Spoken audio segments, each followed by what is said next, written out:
नमस्कार. मी साजिद सरगुरू, रत्नागिरी जिल्हा युवक काँग्रेस अध्यक्ष.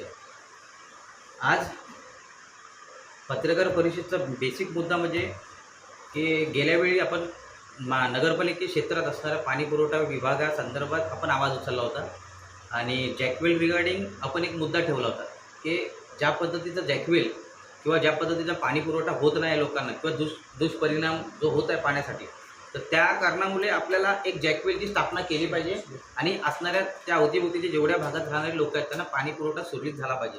कारण का पाणी पुरवठा हा त्यांचा अधिकार आहे. कॉम्पिटिशन पण झालं आहे. त्याचं आचारसंहिता संपल्यानंतर टेंडर उघडून त्याचं काम सुरू केलं जाईल. माझं त्या संदर्भात त्या अधिकाऱ्यांजवळ बोलणं झाल्यानंतर त्यांनी सांगितलं की येत्या काही वर्षभरात 6 महिन्याचं त्यांनी सांगितलं, पण वर्षभरात जॅकवेलचं काम पूर्ण होऊन लोकांना पाणी सुरळीत जाईल. दुसरा मुद्दा की नगरपालिकेमध्ये कुठल्याही पद्धतीचा डिसिप्लिन किंवा मॅनेजमेंट नाही. हा माझा थेट त्यांना एक प्रश्न पण आहे आणि एक आव्हान पण आहे. जेणेकरून ज्या परिसरात चिपळूण नगरपालिकेच्या क्षेत्रात जे भाग येतात त्याच्यामध्ये कचरा असू दे, तुमची साफसफाई असू दे, काही असू दे, त्याच्यासाठी त्यांना सांगायला लागते की बाबा तुम्ही आज हे साफसफाई करा, तुम्ही ते करा. हे सांगण्याचं कारण का तेवढं तुम्हाला समजत नाही का? नगरपालिकेचं काम काय हे त्यांना समजलं पाहिजे. आता नगरपालिकेच्या व्यतिरिक्त MSEBीवर येऊया. MSEBीचा मुद्दा म्हणजे असा आहे की आता नवीन MSEBीने मुद्दा काढलाय की तुम्ही ॲडिशनल 2 बिलं भरा. डिपॉझिटच्या रूपरेषा अंतर्गत तुम्ही ॲडिशनल 2 बिलं भरा. बिलासोबत त्यांनी ते पाठवून दिले की तुम्ही ते भरल्यानंतरच पुढची तुम्हाला लाईन दिली जाईल किंवा तुमचे मीटर कनेक्शन काढून घेऊन जातील. हे अशा पद्धतीचे त्यांनी आव्हान दिलं आहे. त्यांना प्रश्न पण विचारला उत्तर की बाबा सर, जर समजा एखादा व्यक्ती थकीत नाही, रेग्युलर आहे, मग त्याच्याजवळ तुम्ही डिपॉझिट घ्यायचा काय संबंध आला? तो थकीत आहे, 3-3, 4-4 महिने त्याच्याकडे तुम्ही डिपॉझिट घेताय तर समजा देतोय. आमच्या भागात कोकणात वीज प्रकल्प आहे, कोकणात वीज तयार होते, पण त्याचा फायदा आपल्या कोकणवाशांना होत नाही. हा सातत्याने मी त्यांच्याकडे प्रश्न विचारला, त्यांनी त्याचा काय उत्तर अजून दिलेलं नाही. दुसरा, आता पावसाळा येतोय, कोयन्याचं पाणी कोकणासाठी तुम्ही सोडाल, त्याचा दुष्परिणाम कोकणांना होणार, तिथल्या राहणाऱ्या लोकांना नुकसान होणार. मग आपत्कालीन वेळी जे पैसे येतात ते करता का तुम्ही? ते काय केल्यात आत्तापर्यंत? त्याचा काय हिशोब नाही. आम्हाला तो हिशोब पाहिजे. त्यासाठी मी RTI पण त्यांना दिला, माहितीच्या अधिकारात त्यांना दिला की मला 2021 पासून ते 2024 पर्यंत काय आपत्कालीन पैसे आलेत त्याचा तुम्ही मला MSEBीने हिशोब द्यायचा आणि मला दाखवायचा की कुठं वापर केले. तिसरा बेसिक मुद्दा एनरॉन ब्रिज रिगार्डिंग. आपण गेल्या वेळेला काही पत्रकार पण आमच्यासोबत होते, त्या पत्रकारांनी तोही विषय उचलून धरला. तो मार्गी लागला. 1,75,00,000 रुपये मंजूर झाले, त्याचं काम झालं. सेकंड फेजमध्ये आता पायलिंग त्याची सुरू आहे, पण त्यांनी मला सांगितलं होतं की 6 महिन्याच्या आतमध्ये एनरॉन ब्रिजचं काम पूर्ण होऊन आपण ते लोकांच्या सोयीसाठी सुरुवात करू. आता त्याचा असं आहे की तिसरा फेज अजून त्यांचा चालू झालेला नाही आहे. म्हणजे हा पाऊस पण गेला. असणारे PWDचे अधिकारी मेन रामशी साहेब ह्यांची हलगर्जीपणेमुळे आम्हाला हा त्रास सहन करावा लागतोय. आणि जर काय ह्या पावसाळ्यात हा ब्रिज पूर्ण झाला नाही आणि जर समजा 2021 सारख्या जुलैच्या महिन्यात जो आलेला फ्लड आहे त्याला जर आम्हाला सामोरे जायला लागलं तर त्याचे जबाबदार हे रामशे साहेब असतील, PWDचे अधिकारी असतील. कारण का एकही फोन उचलत नाही आणि एकही रिप्लाय देत नाही. हे त्यांची हलगर्जीपणामुळे होतोय, हे आम्हाला समजत येते. चौथा, की असणारे आपले स्थानिक आमदार शेखरजी निकम साहेब 9 जुलै 2023 रोजी शिरगाव येथे फ्लडमध्ये अपघातात, म्हणजे फ्लड बोलण्यापेक्षा पोहता 2 पोरं अपघातात मयत झाली. आता जी पोरं अपघातात गेली त्याच्यावरती राजकारण करणं हे योग्य नाही. ठीक आहे, त्यांची मोनोपॉली त्यांच्याकडं आमदार, म्हणजे 9 जुलैला जी पोरं एक्सपायर झाल्यानंतर त्यांनी लगेच पेपरामध्ये जाहिरात दिली की 5-5 लाख रुपये त्यांच्यासाठी मंजूर. आता पुढच्या या 9 जुलैपर्यंत 1 वर्ष होईल, पण अद्यापही 1 रुपया भेटलेला नाही. माझं काय म्हणणं आहे, सर, शेखर निकम आमदार म्हणून व्यक्ती चांगले आहेत, पण ज्या पद्धतीचे कार्यसम्राट बोललं जातो त्याच्या नावावरती आम्हाला वाटतं फक्त आश्वासन आहे. जर बघायला जावाल तुम्ही तर नगरपालिके क्षेत्रात नाही आहे, बस स्टँड मध्ये लोक उन्हातानात उभे राहतात, पावसात उभे राहतात. मग ते काय तुमचं काम नाही का?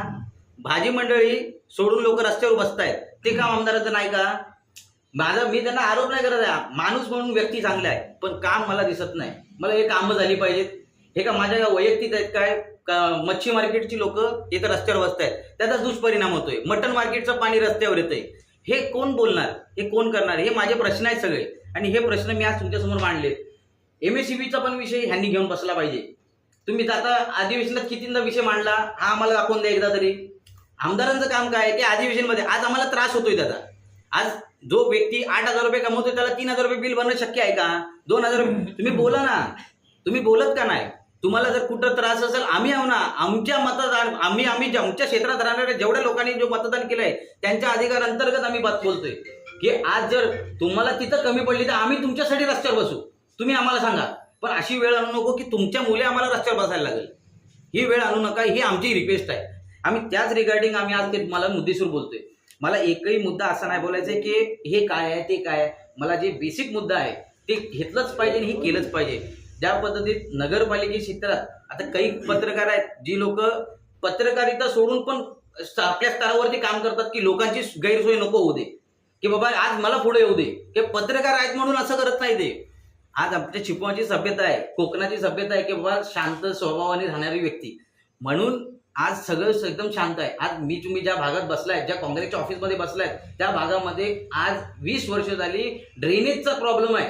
का नाही सॉल्व्ह काढला? आपण नवीन चेहरा का आणतोय? 5 वर्षांनंतर नवीन चेहरा का आणतोय? फिल्ट्रेशन का करतोय की बाबा नाही चेहरा बसला पाहिजे काम होईल, पण कामच दिसत नाही आहे. आम्ही जाणार कुणाकडं? आम्ही जर लोकप्रतिनिधी निवडलाय तर तो लोकप्रतिनिधी असला पाहिजे. ह्याच्या पुढेही आम्ही लोकप्रतिनिधी निवडताना अगोदर काम करून घेणार, नंतर लोकप्रतिनिधी निवडणार. हे आमचं असं एक मत आहे. मला बाकी कुणाच्यावरती काही टिप्पा मला केंद्राच्या सरकारवरती किंवा महाराष्ट्राच्या गव्हर्नमेंटवरती नाही. माझं एक मत आहे की मी ज्या विधानसभेमध्ये राहतोय ज्या त्यामध्ये माझे लोकप्रतिनिधी आहेत, मी त्यांच्याकडेच प्रश्न विचारणार. सर हा विषय झालाय, काय करायचं? आज बजाज फायनान्सच्या रिगार्डिंग लोक आत्महत्या करायला निघाले. 17, 16 वर्षाची पोरं आहेत, त्यांची सरळ त्यांची सीबी बात केली नाही. पुढे भविष्यात काय करणार ते? 5-5 हजारासाठी तुम्ही हे जे संस्था आहे किंवा तुम्ही हे बजाज फायनान्स आहे तुम्ही घेऊन बसा ना. गव्हर्नमेंट आरबीआयचा जो कायदा आहे की 3 हफ्त्यानंतर तुम्ही एमपीआय मध्ये अकाउंट टाकताय किंवा तुम्ही लिगली नोटीस काढताय, तुम्ही 1 महिन्याच्या आतमध्येच त्यांना धमकी देताय. आज बजाज फायनान्सवाले हे गुंडेशाहीवर उतरले, मग ह्यांच्या काय इलाज करणार? आज हा का विषय आमदारांचा नाही का? आमदारांनी हा विषय घेतला पाहिजे की नाही पाहिजे हे आमची टॉपिक आहे. ते 2 पोरं मयत झाली आहेत त्याच्यावरती तुम्ही राजकारण करताय, त्यांना 1 रुपया नाही भेटलाय, मग कशाला तुम्ही पेपरात जाहिरात द्यायची?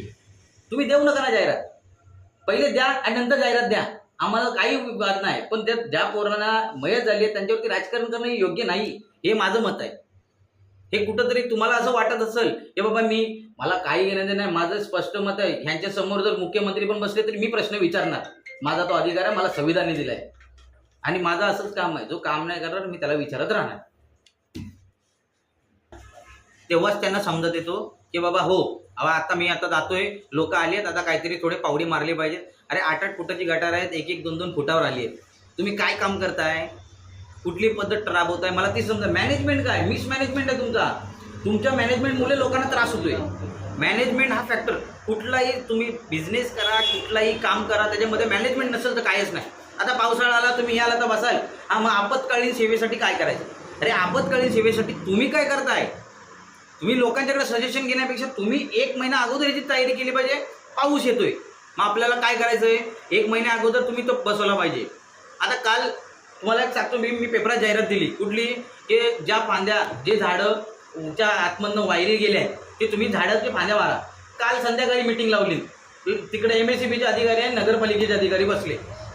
माझं काय म्हणणं, मी का बोलायला? तुम्हाला तेवढं समजत नाही. तुम्ही त्या भागाची पाणी करत नाही, लाईट बिल घ्यायला लोकांच्या घरापर्यंत जात आहे, कर आकारणीसाठी घरापर्यंत जात आहे, गाड्या घरापर्यंत जात आहेत. मग तुम्ही हे का करताय? मग तुम्हाला त्रास कुठं आहे? मग तुमची अडचण काय आहे? तुम्ही आता नवीन काढलाय 5% इंटरेस्ट, कुठला? नगरपालिकेने, बरोबर ना? करावरती 5% इंटरेस्ट तुम्ही ते पण वसूल करताय. मग तुम्ही लोकांना सोय का नाही देत? त्यांची सुविधा का नाही करत प्रॉपर? तुम्ही केली पाहिजे, हे तुमचं काम आहे. आज प्रशासकीय अधिकाऱ्यांनी काय केलं पाहिजे? तुम्ही एवढ्या मोठ्या पदावरती बसताय, एवढ्या खुर्च्या घेऊन बसताय ना, मग तुमचं काम आहे की फॉर्मॅलिटीज आणि तुमचं मॅनेजमेंट हे प्रॉपर असले पाहिजेत. लाईनीत लोक उभे राहून तुमच्याकडे येतील, साहेब जरा काम करा. मला एक गोष्ट सांगा, मी तुमच्या दरवाज्यावर काय येऊ? जर मी जर भाजी घेतो तर मी तिथं पैसे देतो तर मी भाजी घेऊनच जाईन ना, की मी बाबा पैसे भरतोय म्हणून तुम्ही तुमच्या मनमर्जीने काम कराल, हे योग्य नाही.